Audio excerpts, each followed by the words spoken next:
அவளை உருவாக்குறதுக்கே சில சமயம் ஆண்டவர் நம்ம வீட்டுக்கு சில ஆட்களை அனுப்புவார். அது தெரியுமா உங்களுக்கு?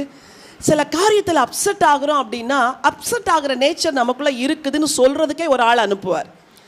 நம்ம கோவமே படாத சாந்த சொரூபியாக தான் இருப்போம், ஆனால் ஒரு ஆளை உள்ளே அனுப்புவார். அந்த ஆளை பார்த்தாலே என்ன வரும்? கோபம் வரும். ஐயோ இது இப்படி பண்ணுதே. அப்போ ஆண்டவர் சொல்ல, பார்த்தியா நீ சாந்த சொரூபி நினச்சிட்டு இருந்தியே, உனக்குள்ளே என்ன இருக்குது? இருக்குதா? கோப குணம் இருக்குதா? நான் ரொம்ப ஜபிக்கிற ஆள் அப்படின்னு நீங்கள் நினச்சிட்டு இருப்பீங்க. ஆனால் ஒரு சூழ்நிலை நம்ம வரும், ஆண்டவரே நான்லாம் ஜெபம் பண்ண மாட்டேன் ஆண்டவரே. ஏன் தெரியுமா? பத்தியா நீ ரொம்ப ஜபிக்கிறேன்னு பற்றி உன்னை பற்றியே நினச்சிட்டு இருந்தியே, நீ ஜெபிச்சது என் கிருபையினால ஜெபம் பண்ண. இப்போ உனக்கு ஜெபிக்க முடியல பார்த்தியா, இப்போ சொல்லு உனக்கு உதவி செய்கிறவர் யாரு? நான் தான்.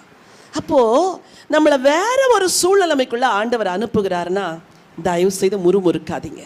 பக்கத்தில் பார்த்து சொல்லுங்க, முறுமுறுக்காத.